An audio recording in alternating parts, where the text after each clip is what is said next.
कल माननीय सांसद डिंपल यादव जी जो एक धर्म स्थल पर गई, मस्जिद में गई, उसके बाद एक शख्स ने जितनी अभद्र टिप्पणी उन पर करी है, उसके बाद मैं पूछना चाहती हूँ कि पूरा का पूरा विपक्ष मौन क्यों साधे हुए है। सांप्रदायिकता के आधार पे ये बिल्कुल गलत है और इसके खिलाफ हम लोग अपना आवाज उठा रहे। पार्टी की कोई भी विचारधारा हो, राजनीतिक स्तर पर हमारी अलग विचारधारा हो, पर हमको लगता है कि महिलाओं को अपने सम्मान के लिए एकजुट रहना चाहिए।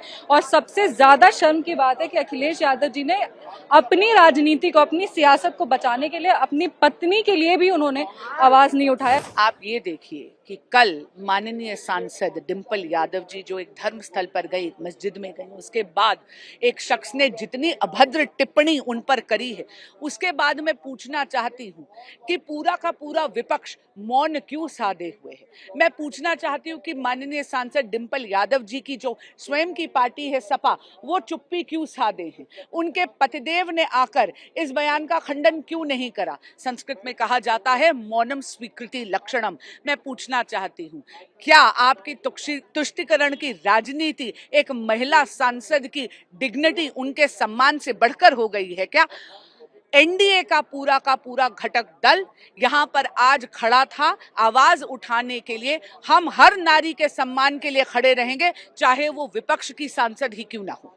जिस तरीके से एक महिला सांसद को बदनाम किया गया, एक सांप्रदायिकता के आधार पे, ये बिल्कुल गलत है और इसके खिलाफ हम लोग अपना आवाज उठा रहे। पार्टी की कोई भी विचारधारा हो, राजनीतिक स्तर पर हमारी अलग विचारधारा हो, पर हमको लगता है कि महिलाओं को अपने सम्मान के लिए एकजुट रहना चाहिए। और सबसे ज्यादा शर्म की बात है कि अखिलेश यादव जी ने अपनी राजनीति को, अपनी सियासत को बचाने के लिए अपनी पत्नी के लिए भी उन्होंने आवाज नहीं उठाया। जिस तरीके से शायद रजनी जी ने डिंपल यादव जी के बारे में बोला है, वो बिल्कुल भी एक्सेप्टेबल नहीं है और उसके खिलाफ हम लोग अपनी आवाज उठा रहे हैं। जिस तरह से बयान आया है, समाजवादी पार्टी चूंकि समर्थन नहीं कर रही है, कोई वक्तव्य नहीं दे, इसलिए एनडीए के सांसद उनके समर्थन में आए हैं।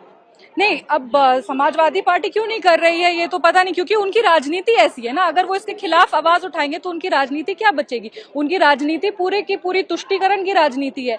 अब अगर वो अपनी ही लीडर के लिए आवाज उठाएंगे, उसमें भी अगर उनका वोट बैंक डैमेज हो जाएगा, तो आप समझिए कि अपने नेता के लिए भी ये लोग आवाज उठाने को तैयार नहीं है। इसीलिए एनडीए हमेशा नारी सम्मान में है। वो किसी भी राजनीतिक विचारधारा की हो, नारी का सम्मान सर्वश्रेष्ठ है और नारी का सम्मान के लिए एनडीए हमेशा खड़ा है। ऐसी टिप्पणी करना बहुत ही शर्मनाक बात है। और जब वो महिलाओं की प्रतिनिधि हो, जनप्रतिनिधि हो, सबसे बड़ी पंचायत की सदस्य हो, ऐसी टिप्पणी करना, तो आप ये सोचिए कि आम जो महिला है उसके लिए क्या हम इस समाज में संदेश दे रहे हैं।